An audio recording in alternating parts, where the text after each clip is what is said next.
Hey everyone, welcome to my channel again. আজি আমি এই ভিডিঅ'টো যিসকল বিএড প্ৰশিক্ষাৰ্থী আছে তেওঁলোকে আৰু যিসকলে এমএড এন্ট্ৰেন্স দিব বিচাৰে গুৱাহাটী ইউনিভাৰ্চিটিৰ 2026ত এইটো ভিডিঅ' তেওঁলোকৰ কাৰণে খুবেই ইম্পৰ্টেণ্ট হ'ব। ইয়াত তেওঁলোকে জানিবলগীয়া প্ৰায় গোটেইখিনি প্ৰশ্নৰ উত্তৰ দিবলৈ মই চেষ্টা কৰিম। আৰু যিহেতু মই নিজেই ইয়াত জিউৰ এমএডৰ ষ্টুডেণ্ট হয়, গতিকে কিছু অলপ আইডিয়া আছে আৰু গতিকে এই অভিজ্ঞতা তথা আইডিয়াখিনিৰ পৰা মই ইয়াৰ ইয়াৰ উত্তৰবিলাক দিবলৈ চেষ্টা কৰিম। গতিকে 2026 চনৰ এমএডৰ এন্ট্ৰেন্স কেতিয়া হ'ব? এই প্ৰশ্নটোৰ উত্তৰ দিব গ'লে 2026 চনৰ কাৰণে এমএডৰ আমাৰ ফৰ্ম ফিল আপ ষ্টাৰ্ট হ'ব খুব সম্ভৱ ডিচেম্বৰত ষ্টাৰ্ট হ'ব। বহুত কেইদিন থাকে বাৰু, 20-25 দিন তেনেকুৱা থাকিব। ডিচেম্বৰত ষ্টাৰ্ট হৈ জানুৱাৰীৰ হয়তো ফাৰ্ষ্ট উইকলৈকে চলি থাকিব পাৰে আৰু এক্সাম জানুৱাৰী মাহৰ ভিতৰতেই হ'ব। জানুৱাৰী বিহুৰ পিছত হ'ব পাৰে বা বিহুৰ আগতো দি দিব পাৰে, ডাঙৰ কথা নহয়। অৰ্থাৎ কিন্তু যোৱাবাৰ জানুৱাৰী 25 নে 19 এনেকুৱা তাৰিখত হৈছিল আৰু আমাৰ তেনেকুৱা বাকী প্ৰচেছবিলাক হৈ এডমিশ্যন কমপ্লিট হ'ব আমাৰ মাৰ্চ মাহত। তেতিয়া মাৰ্চৰ পৰা হয়তো ক্লাছ ষ্টাৰ্ট হ'ব। এডমিশ্যনৰ পৰা 2-3 দিনৰ বেছি টাইম নিদিয়ে, তাৰপিছত আপোনাৰ ক্লাছ ষ্টাৰ্ট হৈ যায় আৰু গতিকে এক্সাম ফৰ্ম ফিল আপ হ'ব পাৰে ডিচেম্বৰত, এন্ট্ৰেন্স এক্সাম হ'ব জানুৱাৰীত আৰু এডমিশ্যন হ'ব ফেব্ৰুৱাৰীৰ শেষত নাইবা মাৰ্চত। গতিকে এইখিনি আছিল এন্ট্ৰেন্সৰ কথা। এতিয়া চিলেবাছটো কি? এতিয়া এন্ট্ৰেন্সৰ কাৰণে এমএডৰ জিউৰ আণ্ডাৰত চিলেবাছ কোনো অফিচিয়েলি চিলেবাছ পোৱা নাই তথা নাথাকে। আমি দিওঁতেও নাথাকে, এইবছৰো চাগে চিলেবাছ তেনেকুৱা নাথাকিব। চিলেবাছ যদি পঢ়িবতো লাগিব, এতিয়া চিলেবাছ কি হ'ব? চিলেবাছৰ কাৰণে আপোনালোকে যি বিএডৰ বস্তুখিনি আছিল সেইবিলাক চাব লাগিব, প্লাছ কোনোবা বছৰ মেথছ দি দিয়ে বোলে, মেথছ ৰিজনিং এনেকুৱা দি দিয়ে, কিন্তু আমাৰ সময়ত দিয়া নাছিল বাৰু।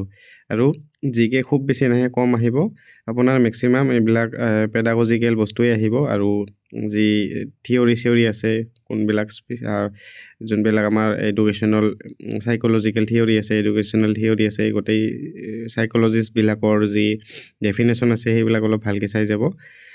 আৰু ফাউণ্ডেশ্যন অফ এডুকেশ্যন সেইখন পেপাৰ চাই যাব। Psychological point of view, sociological point of view এইবিলাক ভালকৈ ডিটেইলছত চাই যাব। তাৰ পৰা মানে আপোনালোকৰ যি থিয়ৰি বেষ্ট এই কুৱেশ্যনখিনি আহে আৰু মেক্সিমাম পেডাগজিকেল কুৱেশ্যনেই আহে আমাৰ। যি টেটৰ কাৰণে আমাৰ থিয়ৰিবিলাক পঢ়িছিলে সেইবিলাক ইম্পৰ্টেণ্ট হয় আৰু তাৰপিছত ইয়াৰ এন্ট্ৰেন্সৰ চিলেবাছেই আৰু নিৰ্দিষ্ট চিলেবাছ নাই। মেথছ কেতিয়াবা আহিব পাৰে, নাহিব পাৰে, আহিলেও খুব কম আহে। আৰু জিকেও ইণ্ডিয়ান জিকে মেক্সিমাম আহে আৰু দেখা গৈছে। অসমৰ ইমান এটা নাহে আৰু গোটেই সেইখিনি আৰু কাৰেণ্ট এফেয়াৰ্ছ আহিব পাৰে, কিন্তু এডুকেশ্যন ৰিলেটেড যি কাৰেণ্ট এফেয়াৰ্ছ থাকে সেইখিনি অলপ চাই ল'ব, যি লাষ্ট 1 year মানত যি চলি আছে। আৰু NEPটো খুব ইম্পৰ্টেণ্ট হয়। NEP 2020ত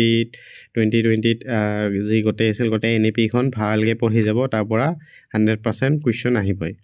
এতিয়া কাট অফ মাৰ্ক বিষয়ে ক'ব গ'লে, কাট অফ মাৰ্ক কোনেও প্ৰেডিক্ট কৰিব নোৱাৰে, কিন্তু খুব এটা হাই নাযায়, কাৰণ বহুতেই প্ৰাইভেটত লৈ লয়। মানে আপোনাৰ মাৰ্ক কম হ'লেও এডমিশ্যন পোৱাৰ চান্স অলপ থাকে আৰু ইমান এটা কিবা নহয়, কম্পিটিশ্যনো নহয়।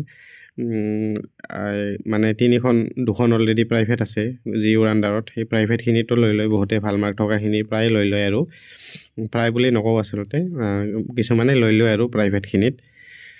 গতিকে আপোনাৰ নাপাম বুলি নোযোৱাকৈ নাথাকিব আৰু মাতিলে যাবই, স্পট এডমিশ্যন দি দিব পাৰে তেনেকৈ আৰু। তাৰপিছত এডমিশ্যন ফি ক'ব গ'লে লাষ্ট ইয়াৰ 55 আছিল আৰু প্লাছ ইউনিয়ন এনেকুৱা এক্সট্ৰা কামৰ কাৰণে 2000 লৈছিল, গতিকে 57 আছিল। এইবাৰতো কিছু এটা বাঢ়ি আপোনাৰ 60,000ৰ ভিতৰত হ'ব আৰু এইটো ফাৰ্ষ্ট ইয়াৰত। ছেকেণ্ড ইয়াৰত আকৌ এডমিশ্যন ল'ব লাগিব, প্লাছ এক্সাম যি আমাৰ ফৰ্ম ফিল আপ আছে, এক্সাম ফৰ্ম ফিল আপবিলাক কৰিব লাগিব। 5,000 6,000 তেনেকুৱা এটা চামথিং হ'ব আৰু।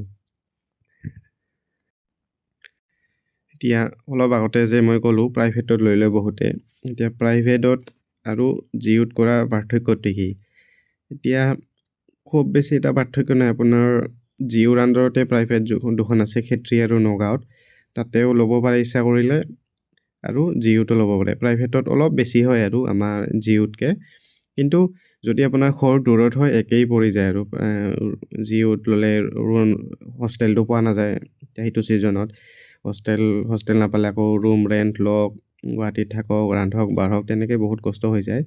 প্ৰাইভেটত কি প্ৰায় এনেকুৱা হয় কেতিয়াবা এল'ক কৰে আৰু আপোনাৰ যোনটো কাম কৰি আছে পাৰ্ট টাইমেই হওক বি এড কলেজতেই হওক যদি প্ৰাইভেট কাম কৰি আছে ইমান ক্লাছ এটা কম্পালচাৰী নহয় আৰু এতিয়ালৈকে তেনেকুৱা চলি আছে সেইটো কিন্তু অকল কিবাহৰ কাৰণে সেই প্ৰাইভেট যিখন ক্ষেত্ৰী আৰু নগাঁও আছে আমাৰ এডুকেশ্যন ডিপাৰ্টমেণ্টত হ'লে এইটো একদম হয় আৰু আমাৰ 75% লাগিবই নহ'লে আপোনাক এক্সাম দিব নিদিয়ে আগে পাছে বহুতক তেনেকৈ এক্সাম দিব নিদিয়ে আৰু বেক লগাই দিয়ে মানে এৰিয়াৰ দিব লাগে আৰু গতিকে এইখিনি ভাবি চিন্তি ল'ব জিউ ল'লে আপোনাৰ ক্লাছ কম্পালচাৰী ডেইলি সময়ত যাবই লাগিব ক্লাছ কৰিবই লাগিব তেনেকৈ আৰু এতিয়া ফৰ্ম ফিল আপ কেতিয়া হয় আলোচনা কৰিলোঁ এতিয়া মোৰ এক্সপিৰিয়েঞ্চ কেনেকুৱা এক্সপিৰিয়েঞ্চ ভালে আৰু কৰি ভাল লাগিব খুব অভিজ্ঞ প্ৰফেচৰখিনি আছে আৰু খুব গাইড দিয়ে আৰু ক্লাছ ৰেগুলাৰ হয় আৰু তেনেকৈ আৰু এটা জিউ ডিপাৰ্টমেণ্টত ল'লে এটা অলপ নিজৰ প্ৰফেচৰখিনি অলপ ভালকৈ কিবা কৰিব আৰু বুজি পাব আপোনাৰে সুবিধা হ'ব প্ৰাইভেটত ল'লে নিজাববীয়াকৈ অলপ কষ্ট বেছি হয় নোটছখিনি বনাব লাগিল কি পঢ়িব লাগিব কি পঢ়িব নালাগে সেইখিনি অলপ কনফিউজন থাকে কিন্তু যদি আপুনি হিচাপত চাব যায় যদি দূৰত ঘৰ আপোনাৰ তেতিয়াহ'লে কিন্তু প্ৰাইভেটত ল'লে এটি সুবিধা হ'ব পাৰে সেয়া সম্পূৰ্ণ আপোনাৰ নিজৰ ইচ্ছা আৰু কি কৰে ডিচিশ্যনখিনি ভাবি চিন্তি ল'ব আৰু কিবা যদি সুধিবলগীয়া আছে মোক তলত কমেণ্ট বক্সত সুধিব হয় মই নিশ্চয় তাৰ যোনটো কিবা হয় আচলতে কি ৰিয়েলিটি কি সেইটো মই জনাই দিম বাৰু তলত গতিকে সেয়াই আৰু এতিয়া প্ৰিপেৰেশ্যন ষ্টাৰ্ট কৰক অলপ কাৰণ কম কেণ্ডিডেট হ'লেও কম্পিটিশ্যন থাকেই কিছু একেবাৰে নপঢ়াকৈ গ'লে চান্স কম আছে পোৱাটো আৰু জেনেৰেলৰ কাট অফটো অলপ যাবই গতিকে সেইখিনিয়ে আছিল কিবা যদি কুৱেশ্যন থাকে নিশ্চয় সুধিব আৰু মোৰ চেনেলটো ছাবস্ক্ৰাইব তথা শ্বেয়াৰ কৰি দিব থেংক ইউ